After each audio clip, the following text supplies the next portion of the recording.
여러분 중론 개송 강의 이제 6번째 강의입니다. 이제 앞에 5번에 걸쳐서 그 중론 제일 서두에 실려 있는 귀경교에 대해서 제가 아주 상세하게 강의했는데 아마 강의 내용이 좀 어려웠을 겁니다. 이 버머 뭐 티베터 기초 지식이 없을 경우에 그게 쉽지 않았을 텐데 어쨌든 그 이제 개송 작성의 비밀에 대해서 이제 개송이 어떻게 그런 식으로 작성되었는지 또 번역을 왜 그렇게 서로 다르게 했는지에 대해서 이제 이해하기 위해서는 그런 그 어학적인 분석이 필요합니다. 그래서 지난 강의까지는 좀 많이 어려웠을 텐데 이제 앞으로는 뭐 이 버머보다도 한문 번역본 중심으로 해서 쿠마라 집스님의 한문 번역 중심으로 해서 제가 그 의미 해석을 그 위주로 해서 좀 쉽게 강의하겠습니다. 그래서 중론이 총 27품으로 되어 있는데, 그러니까 27장으로 되어 있는데, 그 1장부터 이제 뭐 다 읽을 수 없습니다. 총 455수의 개송이기 때문에 그 중요한 개송들을 제가 발췌해가지고 제1장부터 이제 하나씩 읽으면서 이제 그 의미에 대해서 그 설명을 드리겠습니다. 그래서 오늘 그 강의는 제1장의 이 첫 번째 개송에 대해서 이제 강의할 텐데 일단 제1장 제목은 이 관인연품이라고 되어 있습니다. 관인연품. 그 여러분 이제 강의 자료, 학습 자료에 이제 지금 강의 자료 다 올려놓겠습니다. 그래서 참조하면서 이렇게 강의를 들으시기 바랍니다. 관인연품은 총 14개로 되어 있습니다. 14수의 개송으로 되어 있고 이제 번역한다면 인연에 대한 관찰이라고 되어 있는데 인연. 근데 원래 제목은 어떻게 되어 있냐면은요. 이 원래 버머 제목은요. 프라티아야 파릭시아 나마 프라타맘 프라카르남이라 되어 있습니다. 그래서 프라티아야가 이제 번역이 지금 구마라 집스님께서 그 인연이라고 이렇게 번역을 하신 겁니다. 프라티아야. 근데 이제 정확한 의미는 연입니다. 연. 그러니까 조건. 그러니까 조건에 대한 관찰. 파릭샤는 이게 관찰인데 관찰. 이 파릭샤도 이게 인도 그 사상, 철학 사상의 전문 용어입니다. 인도 사상에. 그래서 이 보통 이제 여기서 번역할 때는 관이라고 번역을 했는데 그러니까 지금 여러분 보시듯이 이 관으로 번역이 되어 있죠. 한자 번역할 때는 관으로 되어 있는데 그 원래 뜻은 뭐 검토라고 그렇게 그 번역하는 것이 더 이제 정확합니다. 그래서 이 인도에서 그 논설 지을 때 그러니까 사상적인 책을 지을 때 그 서술 방식이 그 3단계 이해에서 그렇게 서술을 합니다. 3단계. 그러니까 처음에는 열거부터 하고 열거. 그 다음에 이제 정의를 내리고 정의. 그 다음에 검토를 합니다. 검토. 무슨 얘기냐면은 이제 비단 불교만이 아니고 인도의 모든 사상, 종교, 학파에서 논설을 지을 때 그 저술하는 그런 그 순서입니다. 그 사상 학파에서 갖고 있는 세계관의 개념들을 열거부터 먼저 합니다. 열거, 나열한다는 얘기입니다. 열거를 이 범어로 우떼샤라고 쓰는데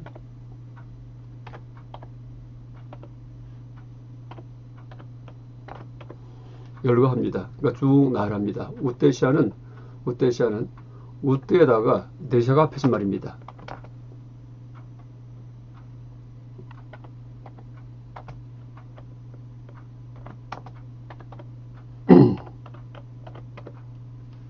그래서 우떼는 위란 뜻이고요. 대샤는 보여주다. 그래서 이제 이렇게 밑에 있다가는 이렇게 제시하는 겁니다. 제시, 열거, 우떼샤. 그다음에 정의는 이제 영어로 definition, 정의. 그렇게 열거한 개념들을 정의 내립니다. 정의. 락샤나.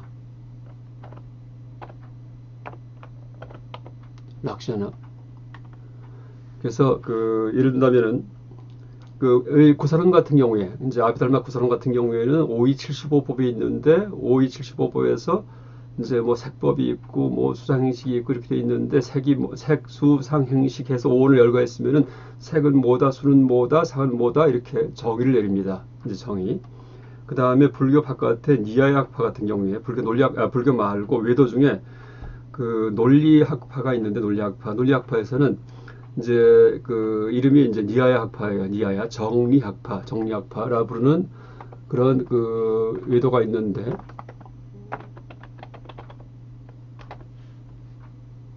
이 정리학파에서는 그 16가지 개념을 열거합니다. 16가지. 그래서 이제 여기서 이 인식론 논리학을 연구하는 학파이기 때문에 처음에 시작이 인식 방법, 그러니까 이제 인식 그 대상 이런 식으로 나갑니다. 그래서 브라마나 브라메야 해서 16가지를 쭉 열거한 다음에 그 다음 이제 문장에서는 16가지의 이제 처음부터 인식 방법은 무엇이다, 무엇을 인식 방법이라고 한다 해서 정의 내립니다. 그 다음에 이제 제일 마지막에 가서 이제 그렇게 자기들이 정의를 내린 것이 이제 왜 타당한지에 대해서 문답 형식을 통해서 질문 답변 형식을 통해서 논리적으로 그것을 설명을 합니다.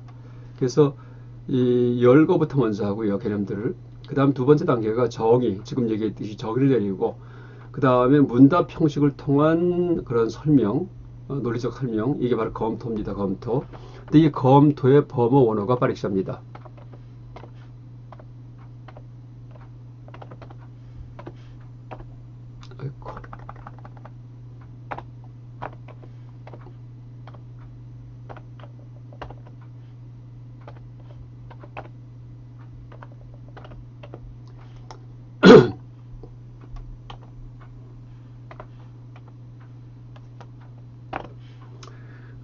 이렇게 됩니다. 그래서 이제 그 우테샤, 락샤나, 파릭샤라는 3단계에 걸쳐가지고서 이제 인도의 논서가 저술되어 있습니다. 그러니까 불교 내 구사론이든지 뭐 성유식론이든지 여기도 마찬가지고요.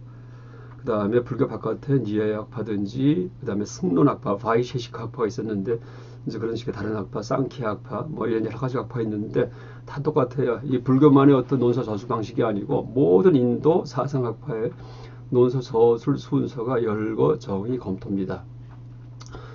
그래서 이제 지금 여기 써 있는 이 빠릭샤는 검토의 의미예요. 검토.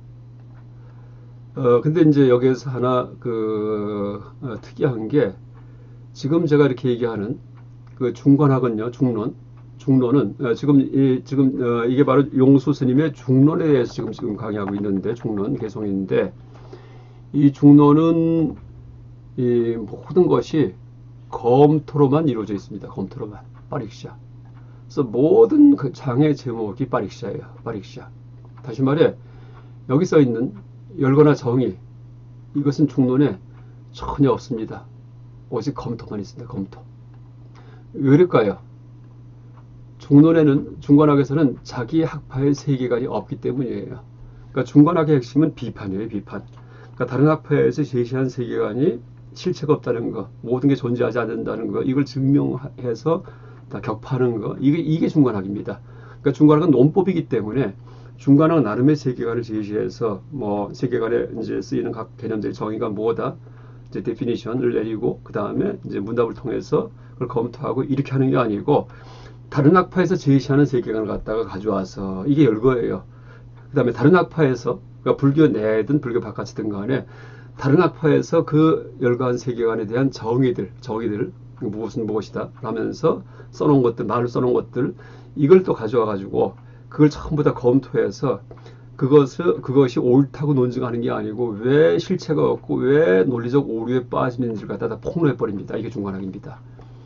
그래서 이게 참 재밌는 겁니다. 아주 독특한 그런 논서가 바로 중관학이에요. 제가 아마 강의 시간 도중에도 그 앞에 그 영상 강의에서도 중관학 그 문헌은 이 중론 같은 그런 문헌은 다 연습 문제집이다 이렇게 했죠. 연습 문제집이다. 그러니까 풀어가지고서 다 해체시키는 이제 그런 연습 문제집입니다. 그래서 중론은 이제 중관학의 전범죠. 이제 이 교과서인 모범적인 교과서인 중론은 전체가 다 검토로만 이루어져 있다. 그래서 각 장의 제목에 다 관자가 들어가는데 이 관자의 번역어는 빠릭샤입니다. 검토입니다. 하나 더 참조사항으로 이제 비교해서 얘기한다면 여러분 관자를 불교에서 많이 쓰는데 지관 수행할 때도 관자를 씁니다. 지관. 그러니까 지관은 여러분 한자로 아마 이렇게 그렇죠? 이것도 이제 여기서 관을 써요. 관. 근데 여기서 쓰는 관하고 그 다음에 지금 이 중론서, 중관학서 얘기하는 관하고 의미가 다릅니다. 이때 지관은 어떻게 번역하냐 하면은 이제 지관은 이 범어로 번역하면요, 그러니까 지는 샤마타예요. 지.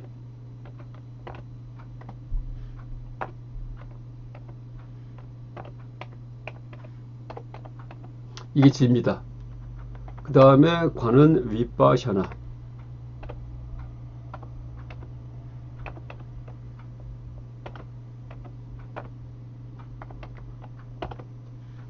이렇게 됩니다. 윗바샤나.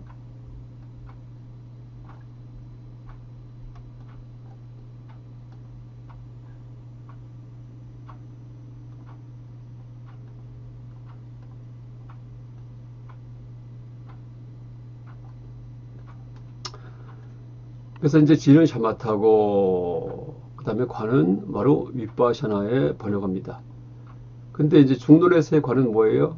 윗바샤나가 아니고 파릭샤예요. 논리적 검토입니다. 논리적. 머리 굴려서 문답을 통해서 검토하는 겁니다. 여러분 윗바사나 수행할 때 문답을 해요? 그게 아니죠. 그냥 보는 겁니다. 가만히 보는 거. 근데 이제 잠깐만요. 이게 범어이기 때문에 범어 Y자가 하나 더 들어가야 됩니다. 이렇게 윗바샤나. 윗바샤나. 지금 요것은 이제 저 범어 용어고요. 범어 산스크리트로다 이렇게 쓰고 빨리어일 경우에는 좀 달라집니다. 빨리어일 경우에는 샤마타가 아니고 사마타, 샤가 아니고 사. 여러분 이제 다 불교 공부하는 분들이기 때문에 이제 상식으로 알아두기 바랍니다. 사마타, 윗바샤나가 아니고 윗바사나 이렇게 씁니다. 윗바사나. 이거는 빨리어예요. 빨리어. 이거는 범어 산스크리트어입니다. 범어. 그러니까 산스크리트어에서는 이렇게 사마타 윗바사나, 사마타 윗바샤나라고 쓰고 빨리에서는 지금 보듯이 이제 이렇게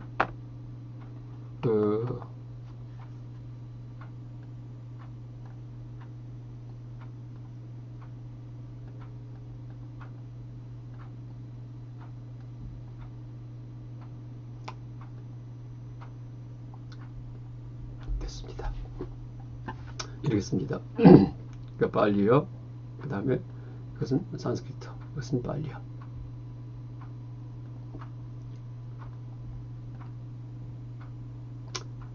이렇게 됐습니다. 그래서 지금 여기서 보듯이 관자가 보통 지관 수행할 때는 이제 이렇게 달라집니다. 샤마타 윗바사나는 지는 샤마타, 멈추는 거. 뭘 멈춰요? 마음을 멈추는 거. 관은 윗바사나, 뭘 관해요? 가만히 마음으로 세상을 관하는 겁니다. 그러니까 지금 나타나는 현상에 대해서 그러니까 멈추고 관하는 거, 멈추고 보는 거. 이게 샤마타 윗바사나인데 이것도 어려운 게 아니고요. 지관하면 굉장히 어려워 보이는데 딴 게 아니고 그냥 곰곰이 생각하는 거. 이게 샤마타 비파사나입니다. 혹은 뭐 다른 말로 얘기하면은 가만히 보기, 가만히 보는 거, 가만히 보는 거. 이게 샤마타 비파사나입니다. 그러니까 특수한 무슨 전문 용어가 아니고요. 그러니까 우리말로 풀어보면은 그냥 뭐 편안하게 이제 곰곰이 생각하는 거, 가만히 보는 거. 이게 바로 샤마타 비파사나고, 물론 이제 중론적인 건 아니고요. 이 경우에는 보통 우리가 얘기하는 직관을 얘기할 때 이제 곰곰이가 뭐에 해당할까요? 곰곰이가 바로 지에 해당합니다. 지. 여기서 있는 곰곰이 샤마타고, 그렇죠? 가만히가 바로 가만히 이제 마음을 멈추는 거죠. 이게 사마타, 샤마타 여기에 해당하고, 생각하든지 보는 거 이것이 바로 이제 어디에 해당하냐면은 바로 윗바샤나에 해당합니다. 윗바샤나. 가만히 보는 거. 그래서 여러분 불교 수행은 아주 너무나 건전한 수행이에요. 곰곰이 생각하는 게 바로 불교입니다. 곰곰이 생각하는 거. 문제가 있을 때, 종교적 철학적 문제가 있을 때 이제 거기에 대해서 가만히 생각해 보는 겁니다. 이게 불교의 수행 방법이에요. 딴 게 아니고. 근데 이걸 뭐라 부릅니까? 한마디로다가 이렇게 곰곰이 생각하는 거, 가만히 보는 거를 한마디로 선이라고 부릅니다. 선. 여러분 선의 원래 의미가 곰곰이 보기, 그건 가만히 생각하기입니다. 원래 선은요, 선나의 줄임말이에요. 선나. 원래 선나라고 번역을 했는데, 이거는 선나는 어디서 왔냐 하면은 선나, 이제 빨리어는 저하나, 저하나,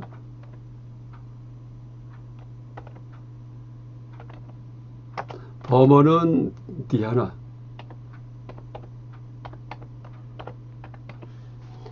그래서 저하나를 음사해가지고, 그러니까 저하나는 이것은 빨리어입니다. 그 다음 디하나는 이것은 산스크리트입니다.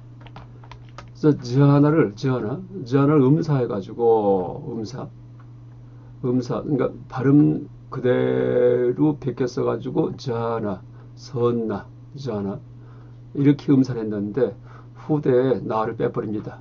그래서 선이라고 부른다, 선. 그래서 이 저하나, 선나는, 대하나는, 이제, 이게 바로 지관이에요, 지관. 지금 여기서 얘기하는 지관, 이게 바로 선입니다.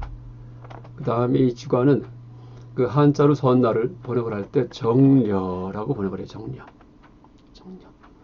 고요할 정자에다가 생각할 려자 이걸 씁니다. 이렇게 씁니다. 정려.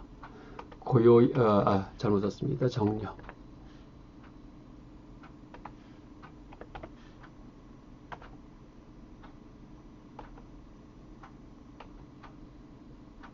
네, 이겁니다. 정려. 그래서 이제 이 가만히 보시면은 정려도 이 글자를 풀어보면요, 이 정에 해당하는 거 정이 뭐죠? 지혜예요. 지. 고요히 멈추는 거. 그다음에 관은 뭐예요? 생각하는 거, 보는 거죠. 그러니까 지금 관에 해당하는 것은 뭐냐면은 바로 리어가 그 관에 해당합니다. 리어가 생각려자예요. 리어 생각려자. 그래서 관과 리어가 또 의미가 같습니다. 그래서 정려라고 보통 그 선을 번역을 하는데, 정려. 이제 그게 다른 뭐 독특한 수행이 아니고 그 가만히 보는 수행, 곰곰이 생각하는 수행입니다. 수행이랄 것도 없어요. 여러분 고등학교 때 시험 공부할 때 썼던 겁니다. 시험 수학 문제 풀 때 어떻게 해요? 문제 보고서 가만히 생각하죠. 이게 정려예요, 이게 선이에요. 근데 이제 그렇게만 할 수 있으면 그게 불교 수행 방법입니다. 무슨 호흡을 가만히 세우고서 어떤 한 경지에 올라가고, 이건 불교 아니에요. 그 다음에 무슨 와와 이게 주문을 해가지고서 어떤 체험을 하고, 이것도 불교 아닙니다. 아주 너무나 건전한 철학적 명상, 가만히 생각하기, 곰곰이 생각하기, 가만히 보기, 이게 불교입니다. 불교 수행 방법입니다. 그러면 이 수행법은 어떻게 개발됐을까요? 개발된 게 아니고 부처님께서 그냥 너무나 상식적으로 그냥 발견해내신 겁니다. 언제? 29살부터 35세까지 수행하셨지만은 그때 하신 게 아니고요. 이 정려는 이제 처음에 선을 발견했던 시기는 언제냐면 부처님이 12살 때예요. 12살 때. 12세 때 부처님께서 어디에서 선을 갖다 처음 체험하십니까? 선을. 농경제에 가셨다가, 농경제. 아버지 정반왕과 함께 농경제에 가셨다가 벌레가 새에게 쪼아먹히는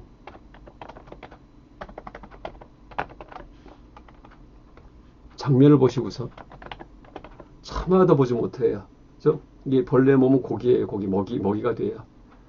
그래서 새가 쪼아서 막 날아가는데 또 큰 새가 와서 큰 새가 그 작은 새를 채갑니다.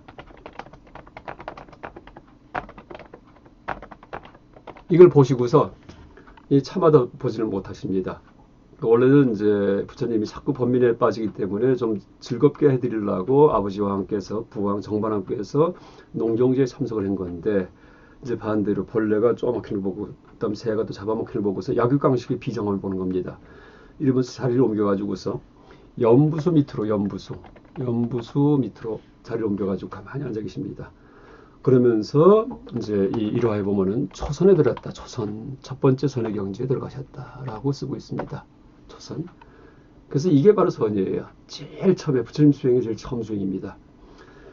그랬다가 나중에 부처님께서 35세 드디어 보리수 밑에 앉으셔가지고, 그 다음에 이제 이때 12세 기억을 되살려서,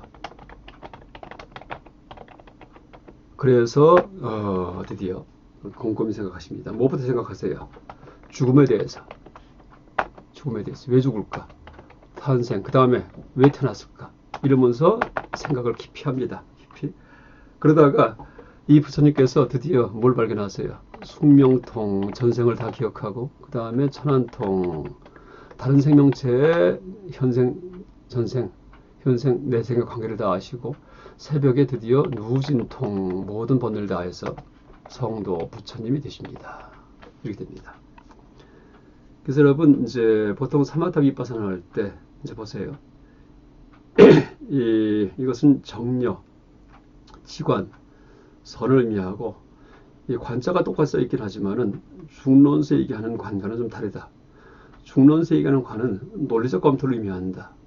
제가 이제 이 참조 사항을 좀 길게 얘기하긴 했지만은 이제 이 정도. 그러니까 지관에서 관의 의미가 일단 일반적인 관의 의미는 이 선을 닦을 때 가만히 관찰하는 거, 있는 그대로 보는 거, 이게 관이지만은 중론에서의 관은 문답을 통한 논리적 그 분석, 설명, 이게 관입니다.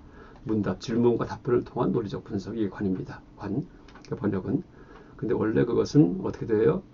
열거 정의 검토에서 우데시아, 락샤나, 그 다음에 여기 써 있는 파릭샤라는 이 파릭샤라는 낱말을 따와가지고서 중론의 각 장의 제목을 삼은 것이다. 제2장 같은 경우에 제목이 가따가따 파릭샤나마 드비티아 프라카라나 이렇게 되어 있습니다. 가따가따 이 소재만 달라지고 파릭샤 관찰 관 거래품이에요. 거래품. 그래서 이 하간 파릭샤는 여러분 논리적 검토고 열거 정의 검토라는 3단계에서 이제 제일 마지막에 이제 하는 문답 형식 통한 이 어떤 그 분석이 바로 파릭샤다. 또 하나 이제 특징적인 것이 중론은 중관학은 그러니까 내용이 없는 그런 그 학문이기 때문에, 그러니까 논법만 있는 학문이기 때문에, 또 논법이 뭐냐 하면은 격파하는 논법만 있기 때문에 보통 중국 불교에서 파사 현정할 때 파사, 그러니까 격파하면은 그냥 그대로 끝이에요, 그렇죠? 이제 번뇌만 제거하면 끝입니다. 무슨 상태가 또 따로 있는 게 아닙니다. 그렇기 때문에 이제 이 파릭샤로만 이루어져 있다. 이것도 아주 독특한 점이고 여러분 명심하셔야 될 점입니다. 나아만은 이름이에요, 이름. 영어의 name하고 똑같습니다. name, 이름. 그러니까 이 프라티아야는 연 혹은 조건, 조건의 검토. 이것은 복합어입니다. 뭐 조건의 검토라고 나마 이름하는 프라타맘은 첫 번째란 뜻이에요. 여러분 기수가 있고 서수가 있죠. 숫자 중에서 기수는 뭐예요? 기본 숫자들, 카디날, 기본 숫자 1, 2, 3, 4, 하나, 둘, 셋, 넷, 이 기수입니다. 서수는 뭐예요? 순서수, 순서수, first, second, third 같은 거, 이 순서수입니다. 우리말로는 첫째, 둘째, 셋째, 넷째. 프라타마는 이건 서수, 순서수예요. 순서수. 그래서 제목이 서수로 붙어 있습니다. 서수. 첫 번째란 뜻입니다. 이 기수는 버머에서 1, 2, 3, 4는 이렇게 돼요. 에까, 드비, 뜨이, 그 다음에 짜뚜르, 반짜, 샤스, 삽타, 아슈타, 나와, 그 다음에 다샤 이렇게 됩니다. 다샤. 이게 이제 1, 2, 3, 4, 5, 6, 7, 8, 90인데 서수는 프라타만, 드비티암, 트리티암 이렇게 됩니다. 그래서 좀 다릅니다. 프라타만, 그 다음에 암자가 붙으면 다 이 중성주격이에요. 이것도 제가 한번 이 기경기 할 때, 그러니까 중성주격은 다 암이 된다, 이렇게 된다. 아누스알 M자 밑에 점이 찍혔습니다. 이것은 또 여러 가지 음의 변화 때문에 이런 거고요. 이제 이런 얘기는 나중에 버머 혹시 강의 드리면 제가 상세히 소개합니다. 그 다음에 뿌라까라남. 뿌라까라남이 뭐예요? 이것은 장, 영어로 챕터라는 뜻입니다. 챕터. 그래서 이 번역을 한다면은 연애 고찰, 연애 검토, 조건의 검토라고 이름하는 첫 번째 장 이렇게 번역할 수 있습니다. 그러니까 조건의 검토라고 이름하는 첫 번째 장. 이것을 구마라 깁스님께서 관인연품이라고 이제 번역을 하셨습니다. 인연품. 프라티아야를 갖다가 인연 이렇게 됐는데 이제 실제는 이게 어떤 의미에서 인연 번역하셨냐면요, 관연기품이에요. 관연기품 이렇게 봤답니다. 관자는 여러분 뭐 다 이제 아까 얘기했던 그런 볼관자를 쓰지만은 연기는 이런 연기품입니다. 보통 얘기하는 의존적 발생, 부처님의 발견. 그래서 연기라는 번역어는 나중 후대에 현장 스님의 번역어고요. 구마라 스님께서는 이 연기를 인연이라고 번역을 하셨습니다. 인연. 그래서 이제 실제는 이게 연기에 대한 언어적 설명, 연기에 대한 언어적 설명, 이것을 비판하기 때문에 이제 관연기품, 다시 말해 관인연품이라고 제목을 잡았습니다. 이 내용에 대해서는 다음 시간에 이어서 다시 강의하겠습니다. 고맙습니다.